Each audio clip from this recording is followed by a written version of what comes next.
Okay, we're back. So, we got through my husband's problems with his stroke and his cataract surgeries, and that was in 21 when we finally got through all that. And lo and behold, in June of 22, it was my turn to have a stroke, or at least they called it a stroke. We're still on the fence about that. It was June 12th, or 11th, I'm sorry, and I was at Sam's Club with my husband. I was shopping, and I turned the cart around this corner, and there it was, the holy grail of cookies. Nutter butters in big tall cans, 52 in a can. I just stood there frozen. I hadn't seen a Nutter Butter since I was a little girl, and they were absolutely my favorite cookie. Not, not to be cute or anything, but I grabbed the box. And I didn't even put it in a cart. I kept hanging on to it. When I checked out and got home, my husband had went to the gas station for gas, and he brought me back a 1 quart green tea slushie. Now, if you've ever had a slushie, you know they're all sugar. There's no green tea in it. It just has this funky little flavor that's similar to green tea.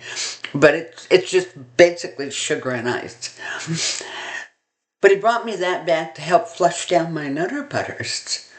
Because I had taken my Nutter Butters to my office and I was going to eat some of them. And I did. I did. I ate 26 of those Nutter Butters and drank that whole quart slushie. That night, I wasn't real hungry for supper, so I just had a bowl of cherry ice cream. It just seemed like that went with the Nutter Butters. So I enjoyed that while I watched the news, and I went to bed, normal time, woke up in the middle of the night, and felt kind of nauseous and lightheaded.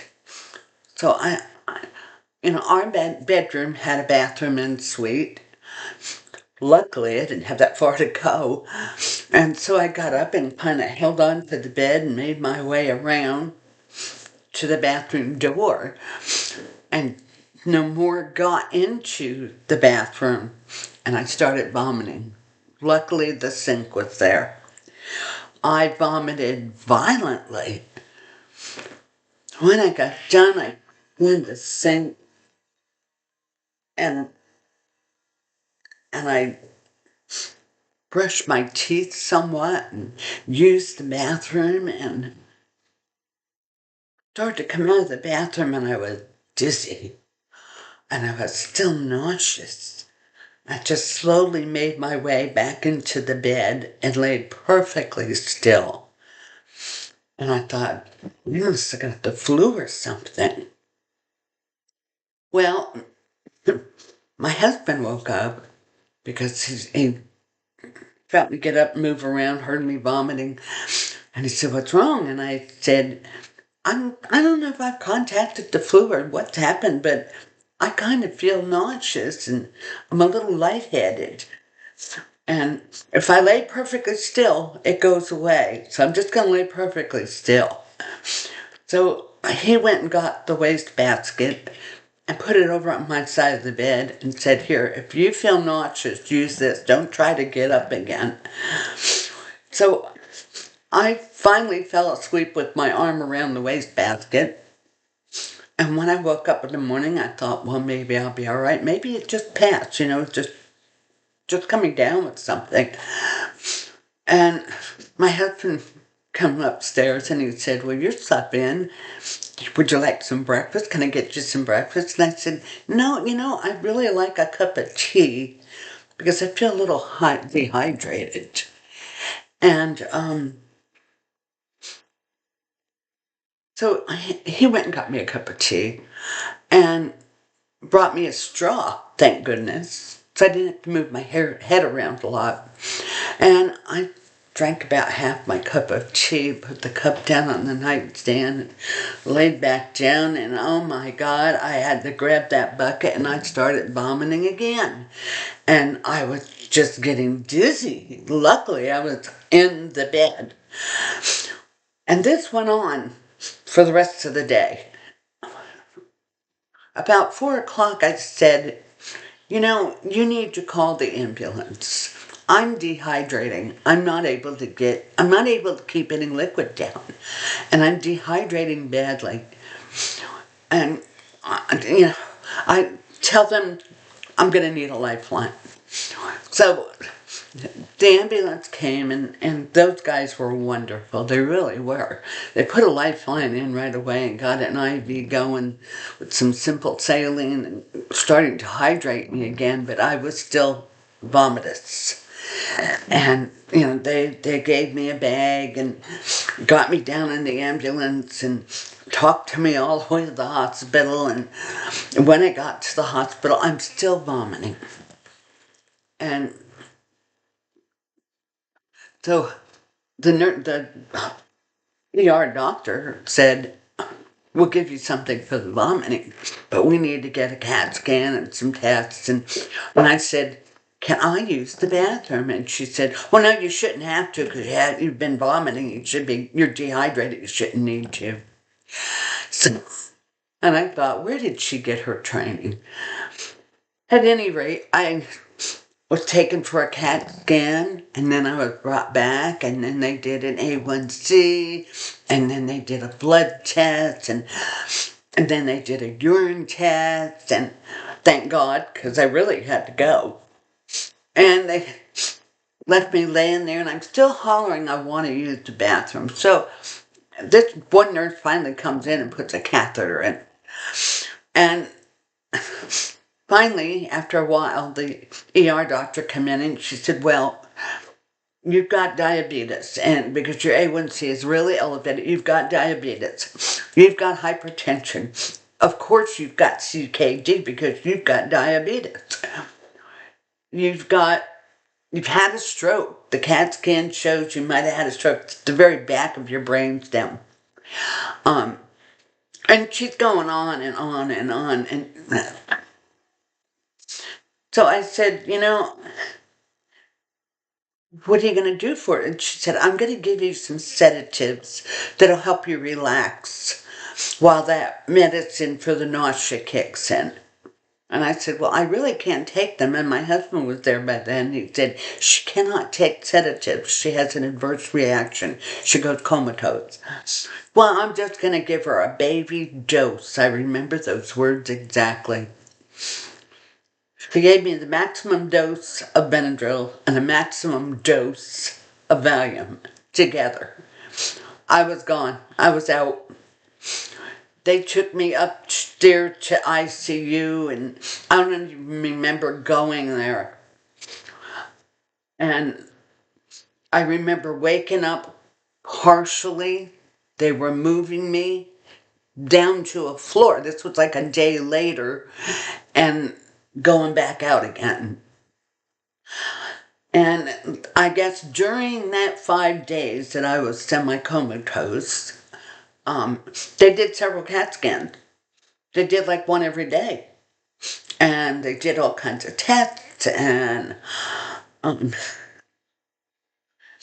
my A1C did finally come down a little bit, come down from 11 to 9 or something like that. And they've got an IV hooked up with piggyback IV and everything else going on. And I finally woke up on the 5th day, and there's all these doctors standing around my bed. And I thought, what's going on? I knew where I was. I knew I came to the hospital. And I don't remember going home. So I thought, well, I must be in the hospital yet. And I'm looking at all these doctors, and I said, well, what is wrong? What's going on? And the one doctor looked at me and he said, we're waiting for your brain to swell, And then when it comes back down and it's not swollen anymore, we're going to transfer you to another hospital and we're going to operate on your brain. And I just looked at him and I said, no, you're not. And he said, well, yeah, that's what we have to do. We have to find out what caused this. And I said, but not by operating on my brain, you don't. And he said, well, this is what we do. And I said, well, you're not doing it to me. The hospitalist was on the other side of my bed. And she said, well, you've got diabetes. I'm going to have to give you insulin. And I said, no, you can keep your insulin. And she said, well, but you've got diabetes. And I said, well, I'm sure I didn't get diabetes overnight. So, and I had no symptoms. She said, well, you also have CKD. Well, I said, I don't know how I could. I don't have any symptoms. And she said, well, you don't always get symptoms. I said, you do get symptoms with chronic kidney disease. Yes, you do.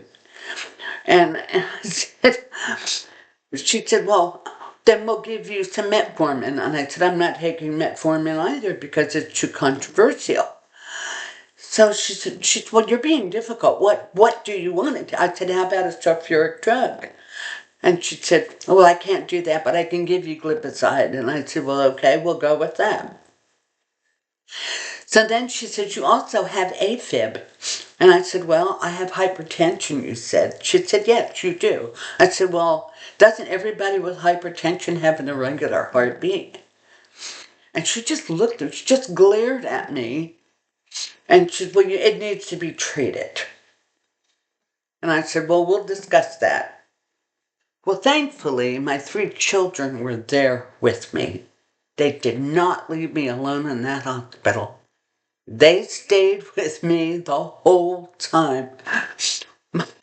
And this hospitalist got really, really kind of nasty about it. And she said to my daughter, well, we'll determine if she needs metformin or not. And my daughter says, I've got a lawyer that says you won't.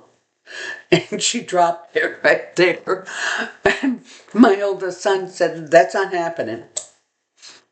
So my 2 sons and my daughter were there with me the whole time, and God love them, they stuck up for me, and they knew there were things that I was not going to let happen.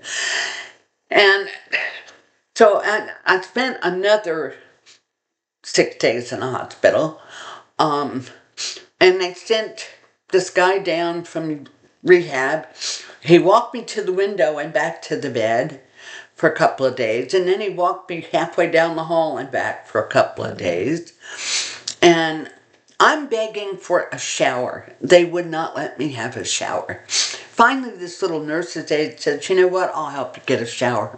She went and got a wheelchair and took me to the shower and helped me. And she was just wonderful. She was very professional, more professional than all the nurses on the floor. So that helped me feel a little bit better. Then they're sending up my food trays. And they're giving me all these medications, waking me up in the middle of the night to take medication and everything else. And I'm just really halfway out of it because the medication was making me really dopey. So I finally get my food tray and I'm able to eat. And I said, you know, I can't eat this stuff. I ate the broccoli and that was it. And when the doctor came in, she said, you're not eating much. And I said, you told me I'm hypertensive, you told me I'm diabetic, and you send me food with sugar and salt.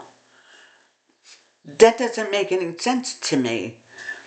And she said, well, everybody gets the same. I said, you don't do diets for different diseases? And she said, well, no. I said, well, we used to in the 80s. And she said, well, they don't do that anymore. And I said, wonderful. Talk about job security. And so then she said, well, we can't send you to rehab. We could send you to a nursing home. And my oldest son got up and said, that's not going to happen. And she said, well, we can't take care of her here. And so he said, well, she's not going to a nursing home. And she said, well, the insurance will not cover it. And I said, I'm not a bit surprised. They don't cover anything. They just take money. So once again, she mentioned me not eating, and once again I said, there's nothing on the tray I can eat. The steamed broccoli was the only thing. I couldn't eat the bread. I'm diabetic. I'm not supposed to eat that much red meat that's cooked in grease. I taste the mashed potatoes. I'm diabetic. And anything with salt I can't even have. So she said, well, you're not eating well. And I said, well, because I'm not getting the right food to eat well. And I just looked at her and I said, the Joint Commission needs to come have lunch in this place. Well, her face changed and it went white. She then left the room. The next morning, this lady come down and she said, I'm from rehab and I need to watch you get dressed. So I got dressed. And she said, okay, that's fine. And she left. And I thought, well, that was odd. Next thing I knew, here come that little nurse's aide that had helped me shower and said, get in, you're going home. And I said, I'm going home? And she said, yes.